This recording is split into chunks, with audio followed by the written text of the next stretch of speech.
Trent! What have you been eating today? I saw you cup your fingers over your mouth, and I was like, I knew you were gonna do the Bane voice. It was awesome. Can you briefly do your Joker voice while we're here? Just give the people what they want. We have a guest, Chloe Dittloff, and she loves this. Chloe Dittloff, welcome to the show. First time appearance. You are a friend of Parth. Long time or short time? Long time. Take it back to sophomore year honors chemistry. Tell us a story about Parth from high school. Or not. You don't have to. No, I'm so glad you asked, Trent. Just a short one. Yeah, I'll tell you how Parth, we started a friend group together. We were in driver's ed together, and he kind of sat near me and our good friend Claire, and he just kind of turned around without asking and would steal our driver's ed packets and we didn't know him. He didn't say anything. He would just take them. That's not true. No. Parth, you want to give your side of the story? Because it sounds pretty incriminating. This is genuinely blasphemous, okay? And our mutual good friend Claire would set the record straight for me. But since she's not here to do that, I'll do it myself. Let's be clear. Did I not know Chloe? Yes. Did I steal her packet at driver's ed? Yes. But I did not just not say anything. I was a gentleman about it. I said, Chloe, you don't mind if I take your packet and get the answers, right? And she was like, "Oh, so you were stealing her answers?" I said, "Yes." And it was a good deal, is what I'd say. Oh, wait. So do you think you wouldn't have passed driver's ed without, cheating? Basically, No. Whoa. You're saying it here on the air. There's evidence. This is like in The Social Network when he says, "I'm not suing you for cheating on your art history exam." And no, it's you. You cheated. Okay. Well, thanks for asking, Trent. I had pizza most recently. Oh, dude, I also had pizza. Oh my God, we're twinning. This is the first time. If Chloe didn't have pizza, that's embarrassing. I did not have pizza. All right, Chloe, it's really been fun having you on the show. Thank you so much, guys. I loved it here. Have a nice day. What did you have? I had some soda flavored jelly beans. Why? How were they? That's Trent does not seem happy about that. No, I think me and Trent are about to become enemies on this podcast because jelly beans are one of my favorite candies. So I've never intentionally eaten a jelly bean. What is that? Have you unintentionally eaten a jelly bean? No, I don't want to get into it here, but they're not good. It seems like we feel differently about this.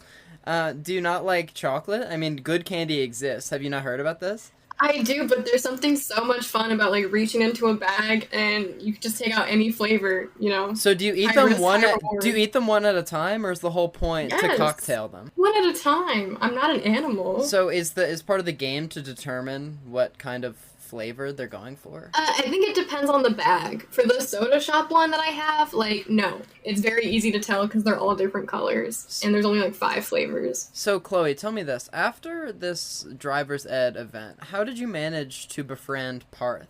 And what was your mindset back then? Wow, such a great question. Thank you for asking.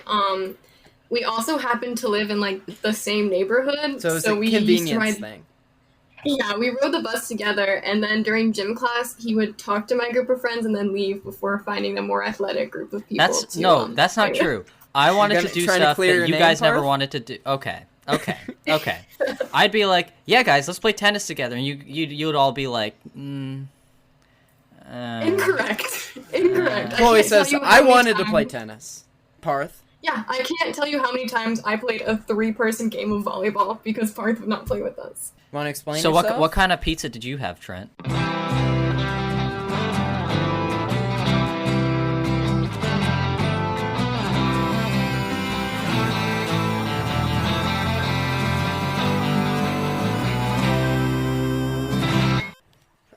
Welcome back to our show, Craft Services. We have a podcast. We talk about the movies. Each week we interview someone who worked on a movie that we like. Last week, we talked with the screenwriter Dave Cyrus, who worked on The King of Staten Island, alongside Pete Davidson and Judd Apatow. They wrote the script. And he was really nice. Parth, did you like the interview? I loved the interview. Yep. And if you want, you can go listen to that. But Please if you don't want to, then don't. You can just listen to us discuss it here. Chloe, Parth's childhood friend, is along for the ride. Say hello. Hi guys, it's me, Chloe. So, What's your last name, Chloe? do you have one? It's Chloe Dittloff, but please respect my privacy in the future. Thank you. So, Chloe, Parth said you really like this movie. I mean, we'll get into the nitty gritty later, but it seemed like the reason you were invited on is because you're adamant. I can see that like that glimmer in your eye. Yeah, actually, what qualifies me to be here is that I think Pete Davidson is hot, so I texted my friends nonstop to watch this movie. But I actually really liked it, like, a lot. And especially on my second rewatch, I liked it even more. So, so tell me, is it only because he's hot? Like, did you think he was hot before, or like, do you watch all of his movies because he's hot, or is this the first time? And do you like his acting? Because he kind of plays Pete Davidson himself in every movie. Well, I'm going to disagree with you a little bit on that, but no, I'm a fan of Pete Davidson. I think he's very funny, and the reason why I really started watching his stuff is, yes, because he's hot, but I actually really do enjoy his humor, and I think he's got a good career as an actor ahead of him, personally. I couldn't agree more. I just think it's undeniable, like how Seth Rogen plays some, pivoted version of himself, or Michael Cera. There are examples. There's some validity to this statement. Do you like him on SNL?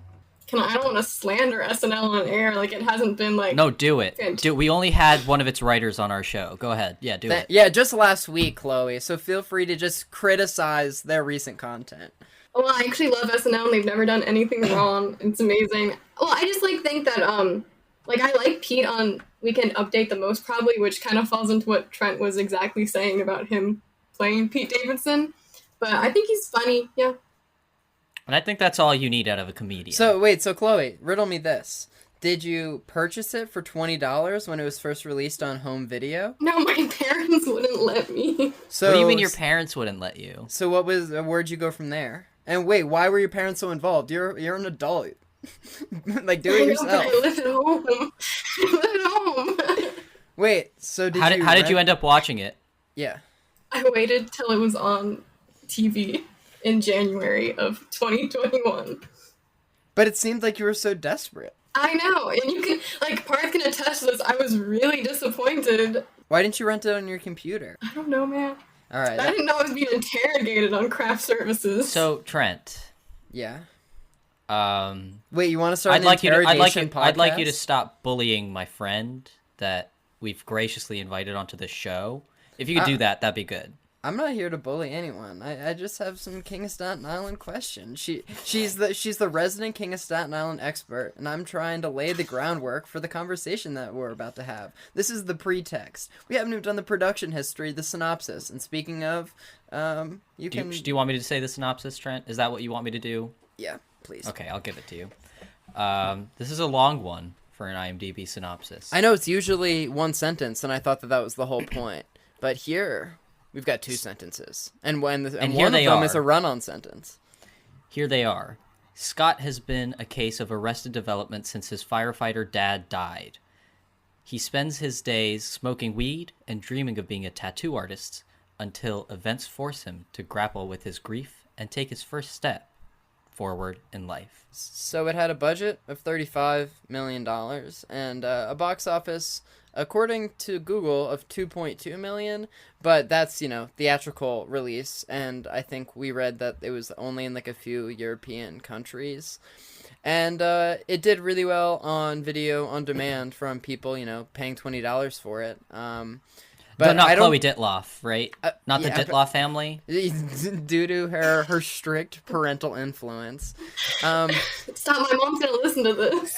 So, but they don't release the numbers on how much money movies make via home video, do they? No, I don't think so. So, on January 29th, 2019, Universal Pictures announced that they were going to produce a new film directed by Judd Apatow that starred Pete Davidson. It was going to be written by Apatow, Davidson, and Dave Cyrus, with whom we talked. And Apatow and Cyrus also produced the movie. Davidson came to Judd Apatow's attention when they were working on Trainwreck. It was also what got him onto SNL. And the story is in part based on Davidson's real life, and it's what might have happened if he had never become a comedian. Principal photography began on June 3rd, 2019 in Staten Island and continued during June and July. It was supposed to have its world premiere at South by Southwest on March 13th, 2020, and then that was the day the world shut down. And so then it was canceled due to COVID-19. It was rescheduled to premiere April 20th at the Tribeca Film Festival, but then it was also canceled. And then it was going to have a theatrical release June 19th, 2020, and then that was canceled. Trent, hit me with some fun facts. Okay. Judd Apatow's daughter, Maude Apatow, plays Pete Davidson's sister in the film. Cool. Steve Buscemi was actually, who plays one of the older firefighter men, was actually a firefighter when he was in his 20s, which I didn't know until Parth put it in the document. And then it talks about how Steve Buscemi, wow, there's a lot of stuff about Steve Buscemi being a firefighter here. So then Steve Buscemi says he was a I really liked it. I thought it was cool. No, it is. And also, I really like Steve Buscemi. And I after reading this, it made me start to wonder, I'm like, Steve Buscemi, it kind of seems like an awesome guy. And why is he, not that he's the butt of jokes on the internet, is it just because his face is like kind of silly looking? Is that why people are like printing him out on billboards and stuff? Yes. Okay, so more about Steve Buscemi. He was a fireman from 1980 to 1984 in Engine 55 in Manhattan's Little Italy, and then, after 9/11, Steve Buscemi went back and looked for survivors or remains at the World Trade Center. Yep, and this was also Steve Buscemi's first appearance as a firefighter, which is silly because Steve Buscemi's been in a lot of movies. And then the movie ends with Pursuit of Happiness by Kid Cudi, and Pete Davidson said that the music of Kid Cudi saved his life. It also has several Kid Cudi songs throughout the movie, so that makes some sense. We have a feature, we have, a whole portion of the show where we talk about one-star reviews, Parth. Is that right? My favorite, my favorite segment of the show, right? The one that I like. Yeah, the one that there's a running joke about you not liking. That's the one. So, joke is a word. Let's get the show on the road. This first one, the name is by Sharon Karen, and that, it'd be funny if that were real, but it seems too good to be true. It says, if you like smoking weed and doing hit and runs, you think that's funny? You need psychological help. Isn't that the best? Don't forget the 3 exclamation points. Yeah, I like how Sharon Karen, she's just illegal stuff's happening in this movie? Unacceptable. Because she also called it an immature movie. I feel like most movies involve some sort of crime, often by the protagonist, and, it's usually considered okay. This one is from Amazon Customer, which is kind of a fortuitous name given that this was a review done on Amazon, weirdly enough. And it starts with, "Don't waste your money. We started watching The King of Staten Island, but I couldn't watch any more of it. It's just a bunch of losers doing things that losers do." And this movie was released on VOD. For some reason, my sister was really enthusiastic about renting it.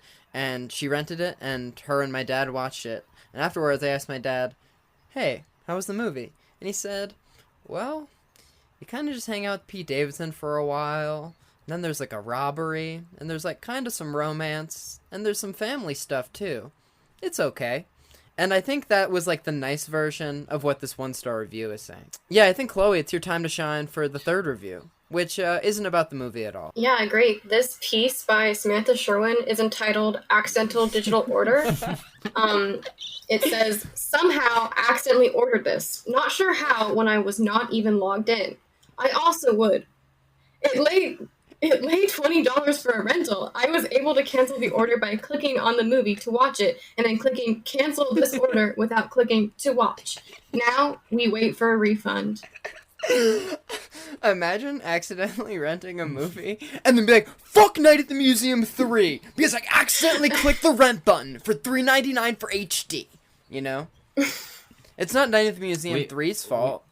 We always and you were able to cancel the order, and now we wait for a refund, Yeah, and this review was just straight up confusing too. That wording, Yeah, something else. Chloe, I was gonna say you articulated really well a problem we have on the show with the 1-star reviews, because often they're written in rage, and people don't complete the words, or they probably you don't proofread like a rage review, and it's hard to go back. Like, hindsight's 2020. People aren't in the best frame of mind when you're writing a 1-star review. Is it time to get into thoughts?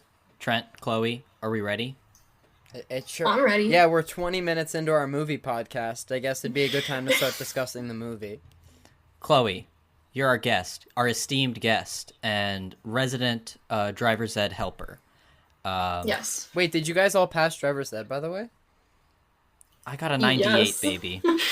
A 98. Congrats. Chloe, do you want to share your score, or is it now a bad time? Was it less than a 98?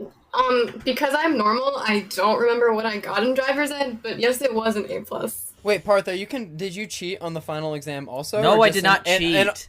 This was not, I did not cheat on an assessment. It was just a packet that we had to fill out. It was classwork. I don't want my high school diploma taken away, guys. I'm in fear. So, Chloe, besides Pete Davidson being an attractive man, can't refute you on that, was what led you to the movie. But I think if it was a bad movie, you would have just been like, yeah, he was hot in a bad movie. But you wouldn't be here talking about it if he was hot in a bad movie. You think he was hot in a good movie, and elaborate on that. More on the good movie part than the hot part. Of course. Yeah, I really liked this movie. I tend to like this genre of kind of like coming of age with a morally gray character that doesn't really know what they want to do in life. Like Lady Bird, The Edge of 17. Good Will like, Hunting. I really like, hey, you talking about Matt Damon on this podcast? Chloe is also a big Matt Damon fan.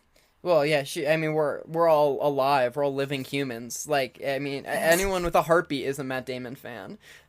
So true. So, Chloe, are you a big Judd Apatow fan? Because I feel like you just described the kind of movie he famously makes, and this is, another movie by him. So, yeah, personal confession, this is my first rodeo with him. I'm sorry, guys. Oh my. How exciting. Heavens. Well, what'd you think? Well, let me be the first to tell you. The rest of his movies are kind of like this. It seems like you would like them. Since many people... Great. I guess I'll... So you haven't seen, Superbad? I love Booksmart, well, though, he didn't direct Superbad. Superbad. He didn't direct Superbad. He produced Superbad, yeah? Yeah. I feel like he's a more famous and prominent producer than he is a writer-director. As successful he is I would doing disagree both with things. that. Okay. Wait, but Chloe, you saw Booksmart, which I liked also. But I think a shallow review, as I think you were about to say, was something like, yeah, female Superbad. That is not what I was going to say. I was going to say people compare it to Superbad. Oh, well, I think, Beanie Feldstein is, related to Jonah Hill. So, there are parallels to be drawn. But, yeah, I've heard the Booksmart people be like, hey, stop. We're just because we're two girls walking around, that doesn't make us like the two guys walking around movie. We're our own thing. I understand that. But, Trent, I understand you also watched this movie. Yeah, I watched it again this morning. I wasn't... Parth told me that we had a really... a heartfelt guest coming on, and he's like, hey, I know you feel kind of indifferent about the film, so just take it easy on Dear Chloe. I didn't say that. I did not say that. But I watched it again this morning, and I really had a change of heart. I don't know if it just caught me at a good time. I have some flaws, but I think on the whole, I'm really happy this movie got made, and I think, Chloe, obviously you've never seen a Judd Apatow movie, but I think in terms of the movies that he makes, I think that this is one of the better ones. I think that he really ups his game in like a visual style, and it like looks really nice, and I think he's got a really good focus in this one. I think sometimes he has the problem of just sort of letting his stories run amok, and I think with this one he's telling like a real story, and I think Davidson is obviously the star of the show, and he's very good, I would say. Well, so speaking of Judd Apatow movies famously running amok, as you said. A common complaint is that it's 30 minutes too long. And I think one could... I mean, this movie is about 2 hours and 15 minutes, and I've heard people say that this one is 15 minutes too long. And I think we'll get into later that we really like the general touch and feel, but there are just some subplots that aren't as thoroughly explored. But to hang out with Pete Davidson for a few hours, it ain't half bad. Well, what were the things that you wanted to be more explored? I'm saying that there were things, like the robbery. An average viewer like my father, even he said, they kind of got into a romance. Because I think at the core, it's a family movie. It's about Pete, his mom, Bill Burr, and they're sorting stuff out. And Pete's, becoming a man and getting over the firefighter stuff. The firefighter stuff is also very central. And then I understand how you need, the friend group as a framework to, introduce him to the world and show that that's, what's dragging him down or whatever. And that, he, got away from going to jail. I think on the whole, some scenes go on too long. I think there's certain bits where, because obviously Apatow likes his improv, and he just sort of keeps going sometimes. And I think some scenes could be cut even just a minute or 30 seconds shorter, and it might make it a little bit stronger. But I would actually say my biggest, I guess we're fully into spoiler territory, but my biggest issue with the movie is the ending, because I think it ends too abruptly. I don't have an issue with anything that happens at the end, but I think that it ends I was almost shocked that was where it ended. Chloe, I concur. You're giving me grimaces. You're giving me the same grimace when I said, Chloe, would you be so kind as to give me your driver's ed packet? And you said, Parth, get the fuck out of my face. I don't fucking want you to touch me. I did say that. That is true. They just rush a lot of progress at the end, and they're like, well, it seems like he's putting some effort into caring about this girl, and now the movie's over. I understand he's starting to turn things around. No, I love the ending. I love that kind of uncertain feel you have. I also love how, even just, the vibe feels different. When he walks out into New York and he looks up, the lighting just feels like it's a strange, a much more warmer glow than in, Staten Island. And, I don't know. I really liked it because I feel like the whole point is that you don't really know what what he'll do with his life afterwards. You don't know, how far he'll go in making amends, but you can see, it's a start. And I think it just, really signifies that there's a new beginning to be had, but it's not for us to know. It's an interesting take. I think my well, no, I don't disagree. I think that my issue with it is that it, for me at least, didn't feel as intentional. It kind of felt a little bit more like we filmed. There is maybe another 10-15 minutes that we had, and we kind of cut that, and it felt a little... It felt like it was supposed to be a happy ending, but a sort of like Good Will Hunting is another example of a movie that sort of ends on a somewhat ambiguous nature. We're not entirely sure where the character's going, but we've sort of tracked the main character's journey, so we kind of understand how he's grown. And I kind of feel like we get the scene with him and the girlfriend at the end on the train, and there's maybe another 10 minutes of him doing something. I'm not entirely sure. No, I don't know entirely sure. I'm not entirely sure what I want, but I felt like I just wanted something. I'm agreeing with you, Parth. I'm disagreeing with you, Parth. I want one more step before we get there. I want a 5-minute scene, just put a little cherry on top. Trent, you're making lots of sounds right now. It's because I'm agreeing with your sentiment. I disagree with your sentiment. An odd phenomenon that I was thinking about watching this movie. I was like, it's a comedy. Yes. And, so there are several layers of jokes. And it's I feel like the outright trying to make you laugh. So, a joke that I thought that they really thought, or they were really trying to force to make funny was, and I did not think worked, was, Pete Davidson texting them when the robbery was happening. He was like, you up? Wanna fuck? I laughed. So on and so forth. I thought it was funny. And it's because they needed to make the phone ring a bunch of times. I understand. But basically I was like, I think this is a funny movie, and it made me laugh 5 to 10 times while viewing it alone on my broken laptop. So that's pretty good. But none of those times were when I thought, like, we talked to Dave Cyrus, you know, the writer, and we talked about some of our favorite moments, and most of them were just like little sprinkle on the day things that weren't ever in the script. And obviously these are a lot of funny people involved, and I just thought like the under the breath moments were really what got me, rather than, you know, some of the overwritten parts. But it's a comedy, and so you have to fill the time with jokes, and in no comedy is there really 100% success rate. I was fine with that joke, but like I do agree that, like, I think especially with Pete Davidson and Bill Burr, the majority of the things that are funny are just sort of how they react to things rather than like actual plot points. And I think like Bill Burr, I might like him as much as Pete Davidson in this movie. I was gonna say that the first time around I was just mystified. I was like, Marissa Tomei? Bill Murr? Well, excuse me. the first 80% of Bill Murray. No, Bill Burr. And I was like, this is a crazy Hollywood romance imbalance. But after I was able to look past his mustache, I was like, he's really funny. Chloe, you gave me a face. You didn't like Bill Burr in this movie?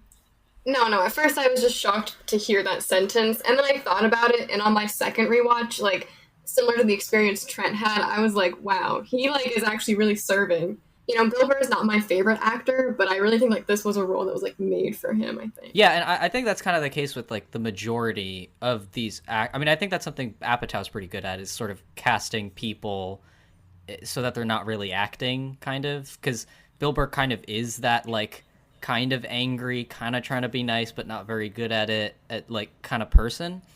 And I think that like my problem with some of his other movies is that he kind of has a sentimental, oh, you know, we're trying to do the right thing, or like they're really not that bad angle towards a lot of his characters, but it kind of feels forced or tacked on at the end of a movie or in the third act or something like that. And I think something that they do really well in this movie is taking, you know, the overall premise of the movie is a really sad, you know, like Pete Davidson's dad died, or like his character Scott's dad died.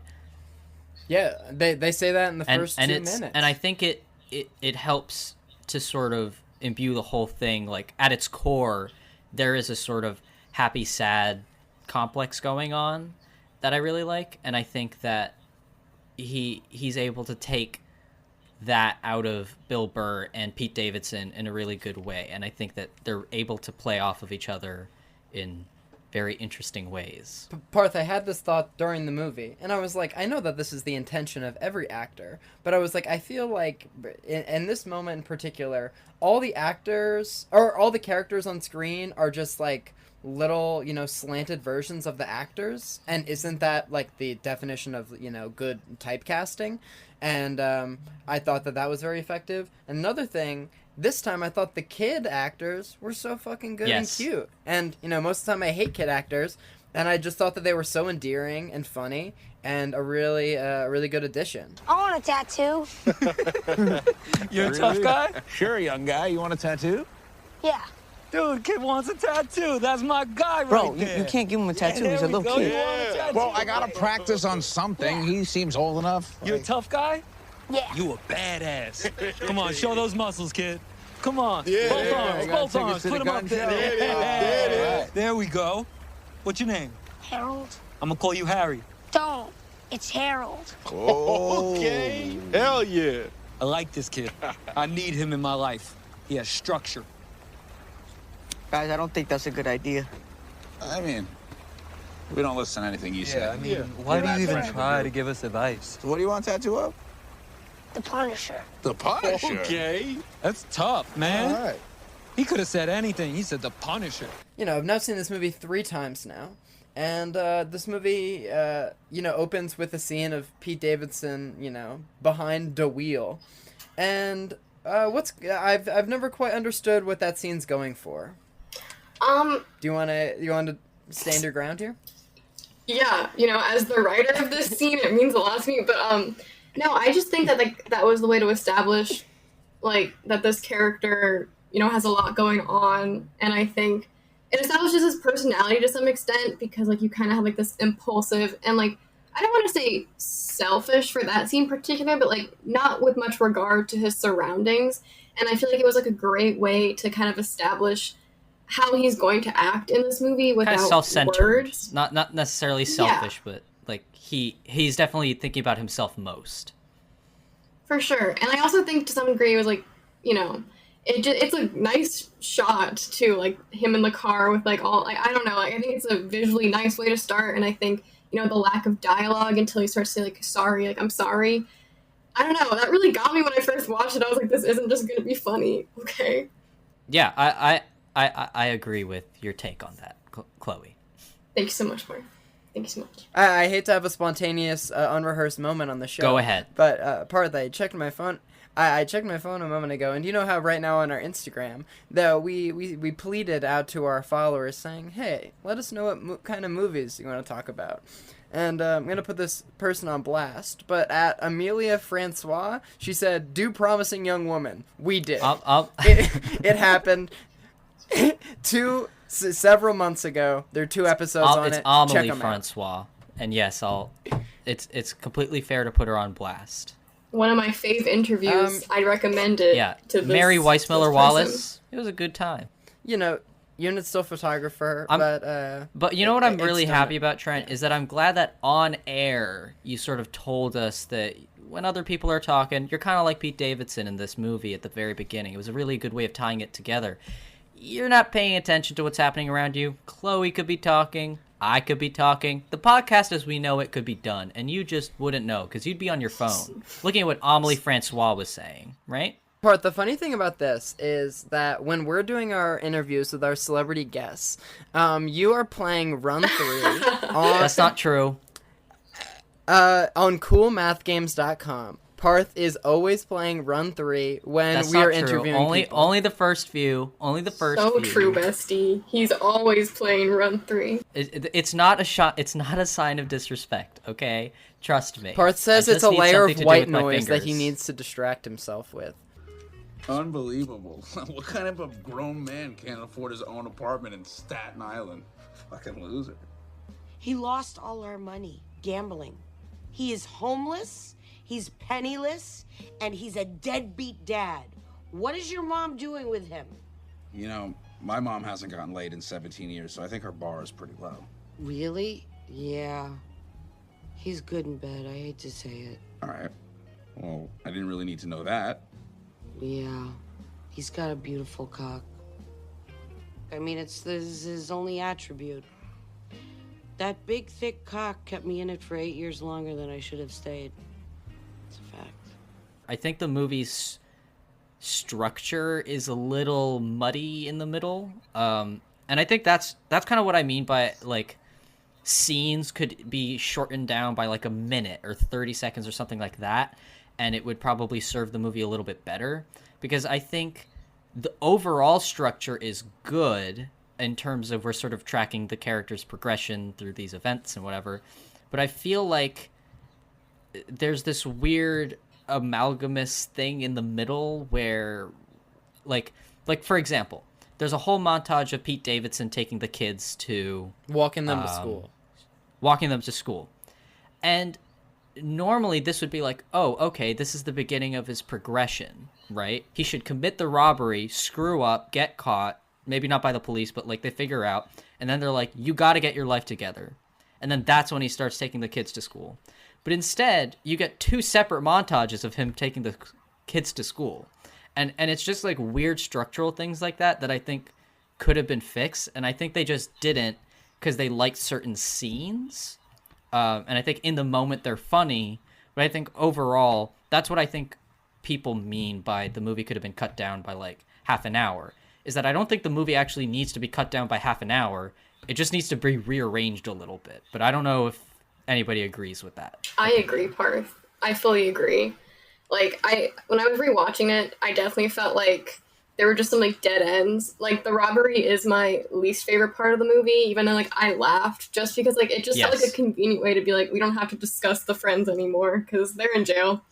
And, like, it didn't feel like anything came of it, because then he runs away and he just calls his sister and he's like, we really have to break up Mom and her new boyfriend. And it just felt like there was no consequences for Pete Davidson's character, so it really felt like not useful to his journey at all. And I agree, like, the kids thing felt weird, because, like, I loved that on the first watch, and then when I was watching it this time, I was like, but wait, none of this other stuff has happened yet. But I agree. Another dead end, I thought, was Pete Davidson talking to Machine Gun Kelly in the tattoo shop. Like, I know that they're friends and he appears briefly in all the movies, but that also kind of went nowhere. And, like, the sister going to college, I know you need a juxtaposition that one kid's doing well, but, you know, Pete Davidson goes to her school and parties for one scene, and that's kind of that. Yeah, but the thing is, I don't have a problem with any one of these scenes, because they all sort of function... in the moment. ...as what happened. Well, they all function as the end of the second act. Like, that's supposed to be, oh, he's at his worst. But instead, the movie makes the decision, and you could either cut some of these scenes, or you could intermingle some of these scenes or something, or move them around. But instead, what you have is, and then this thing happens, and he's like, you know what? Fuck my life. Fuck this guy. Fuck Bill Murr. And then another thing happens, and he's like, actually, really fuck Bill Murr. And like, it just keeps happening. And instead of it being like a progression of events, it's just kind of, and then. And I think that's really only in the second act. And that's my biggest issue with the movie. So here's the scene I was watching this time around, and I was like, all right, this is what the executives around the table were like, all right, we need the emotional core scene. And it's when Pete Davidson is, like, washing the fire engine, and he's like, you don't need to wash your fire engine. And then Steve Buscemi's like, I like that guy. And do you know what I'm talking about? I love that scene. I do. I like that scene too, Trent. I think what it is that you're a man of a hollow heart. Yeah, is that I'm a emotionally devoid monster. And that you two are... And you're off the podcast. Craft services with Parth and Chloe. Yeah, obligatory one of the hosts is off the show joke. Yeah, you'll be a mixed doubles duo. You can bring in a whole new audience. Women. I gotta be honest, Kelsey, you look exactly like your picture. You're kind of thicker, more robust. Oh, thank you. It's a compliment. You look a little bit like Antonio Banderas if I squint really hard. I have a final thought. I want to share my favorite scene from... Oh wait, yeah. Let's give our favorite scene. Sure, Chloe, you're up. Thank you. My favorite scene happens really early in the movie.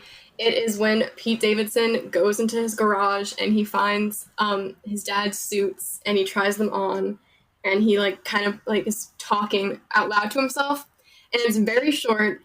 It's super emotional. I cried both times that I watched it. And I think it really gets like the emotional heart of this movie, and I think it explains everything you need to about Scott. And I think it's like really crucial in these kinds of movies to have a moment where you're like, this protagonist is going to do bad things, but like, please remember that like he's hurting inside. So I feel like that was a really important moment to me, and I think it like defined Scott and the rest of his experience for the movie for me.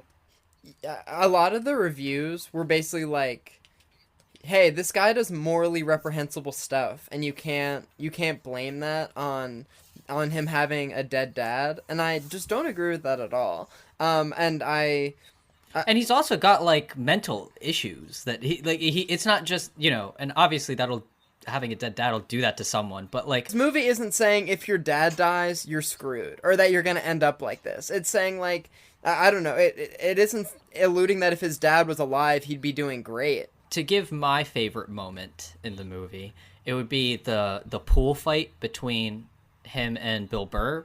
And it's because I think it's a perfect mixture of everything that the movie sort of is, in that it's a really sad scene when you look at it, because Pete Davidson has kind of ruined Bill Burr's life, or you know, with his mom.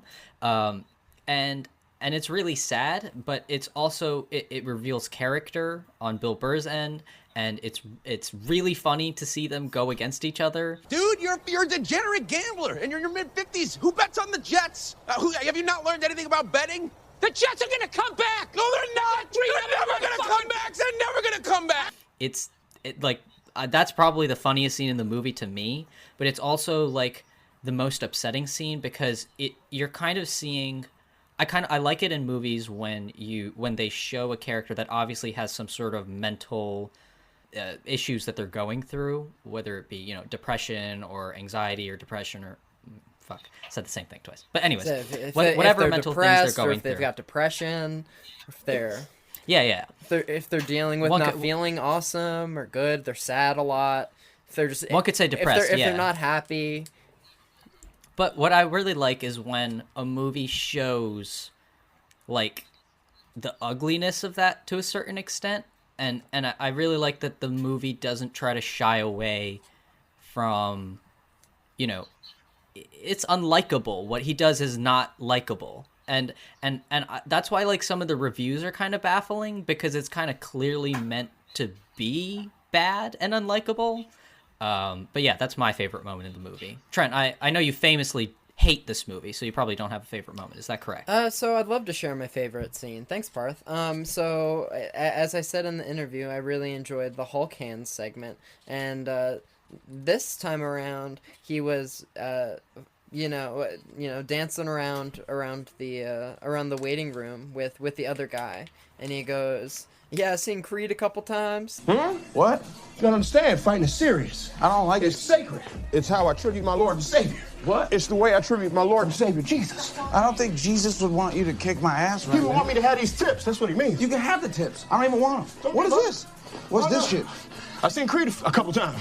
What'd you do? I seen Creed a couple times. Are we about to do the Cotton Eye Joe? Yeah. And I paused the movie in order to laugh because it was... I'm glad Chloe and I chose deep emotional scenes, and you chose Hulk hands, and I think that shows a lot. And honestly, that's a scene I would have cut for runtime. If I'm being honest, the boxing scenes. Damn, there are two types of people, I guess. And with that being said, do we want to slap some arbitrary numbers on this show? I'm ready, Trent. Chloe, welcome to the program. We use a 1 to 10 scale. How about it? 1 to 10. I was thinking 1 out of 5. So or not 1 out, but okay. So I think when I originally saw this movie, I probably would have given it a 6 because I wasn't expecting a lot of things that happened. So it made me like sickeningly sad when I watched it. But rewatching it, I was able to have like a much more well-rounded experience with it and really understand a lot more. So I think now, honestly, I'd probably bump it up to like a 7 or a 7.5 for me. I'm kind of mystified because of all the things I think this movie is. Sad is not one of the words I would use to describe when he got kicked out and like that whole like fireman like thing, like I was like sick to my stomach. I was so sad during those scenes. Wait, and you're saying you cried multiple times? I'm a big emotional movie watcher. Do you cry at every movie? Yes, I do. At what % of movies do you cry at? I would say 80%. Okay, that's wild. I've cried at 2 movies ever. What were the films? But that I can't. It was Call Me by Your Name, Alone in a Theater, and then just a month ago, new Jason Segel, Casey Affleck. What's her name? You cried at a Casey Affleck movie. Yeah, it's called Our Friend. I was alone in the theater, and it got the best of me. But a scene that Chloe, you got it in the show. I was far from shedding tears, but I think the most quote beautiful, heartfelt moment in this that I think did hit home was when they're going to the fire and Pete is along for the ride. And he's like, hey, these guys, or like, Bill Murr, who he thought was such a bad guy, is actually like kind of a hero, and he respects the stuff that his dad did, and he doesn't think that they like shouldn't have kids anymore, and it's That being said, Trent, what's your rating? Yeah, thanks for cutting me off. Yeah, you had nothing good to say, Trent. You often don't. Yeah, it's a good point. And with that being said, I'd say like a 7. And you? I would give it a 7 too. Oh, I'd give it a 7 too. That was settled. It could have been. I feel like this movie could have been an 8 or 8.5 if that middle act was fixed. And I know Chloe's gonna be like, no. If they made the ending feel less short, if they did something, I don't know what I wanted. Maybe it was like a final close up or something, but it kind of felt like it like they chopped off the last 10 minutes of the movie. Sometimes when I'm in a theater for the first time, there's a scene where it's like very close to the end of the movie, and it's on a shot, and I'm like, I hope this isn't the last shot. And most of the time it continues going because other people had that thought before, and I think this ended when I was like, I hope it doesn't end right now. And then it ended. Sick that you guys don't understand the human experience, but it's okay. I wish you well. So you're actually never coming on the show again. Keep my name out of your mouth in the future podcast. Chloe, it's funny you mentioned that because Parth and I are actually... Well, Parth's a robot, and I'm a vampire, so hence our misunderstanding of the human experience. Of course. But doesn't that kind of explain a lot of other stuff? Yeah, for sure. Especially how Parth spent like a week telling me that you didn't like this movie, and then we all had the same rating, so I think that was interesting. Trent, to be fair, spent a week telling me he didn't like the movie. I think that this miscommunication can be attributed to Parth's lack of honesty, so and the fact that the fact that he has that he has questionable judgment in terms of cheating on assignments. And I did not cheat on any assignments. Wait, Trent just watched The Room. So I was halfway through. I mean, I'd seen the Disaster Artist movie a bunch of times, and then I was halfway through the book. I was like, well, I should probably watch The Room for the first time now. And I watched it for the first time yesterday, and I texted Parth halfway through, and they go, "This is unacceptable." I'm 40 minutes in, and it's only been sex scenes so far. And Parth, you said you had a case about watching The Room alone, and you suggested that I do not do it. No. But in conclusion, I texted Parth an hour later, and I go, the second half is much, much easier to watch. Well, just because it's not all sex, and then it just, it's bad acting and, like, stupid. And we know Trent as a vampire, he's not big on sex. I guess The Room and vampire kind of is a through line. But Parth and I mean, not to, in Tommy Wiseau's work, we're not here to support other people's work. But Parth and I were talking about how Tommy Wiseau isn't an awesome guy, and that the movie kind of we're in the weeds now, but the movie kind of has to romanticize him because it would be weird if they like didn't get his permission to like do all the stuff, and him and James Franco like did a publicity circuit and all that, and they probably needed his permission. But definitely in reading the Disaster Artist book, written by Greg Sestero, not a good guy, and at all, bad person, and bad at making movies. And I see how one could derive a little bit of joy, but I'm kind of amazed at the cult status that this movie has achieved. And I'm glad that this is how we wrap our discussion on The King of Staten Island, Trent. Thank you so much for keeping it reined in, focused. Can't we discuss what comes next on the show? I thought we were ending the podcast. Like as a whole, like craft services. Yeah, I know we usually do some sort of joke about us canceling the show, but we have an interview recorded. Shouldn't we release it next week? Who's it with? Tell us. Fine, I guess. Next week, join us. It's Spider-Man 2 week, guys. Spider-Man 2 week. If you like Spider-Man week, you're really gonna enjoy Spider-Man 2 week. Yeah, we talked with second unit camera operator Joseph Ciccio, and he was a really nice guy. He worked on both Spider-Man 2 and Spider-Man 3, and we talk about both films. And next week's episode was almost a lost episode, and you can find out how that was next week. So tune in, please. Way to keep them hooked, Parth. Yeah, they're all on the edge of their seat.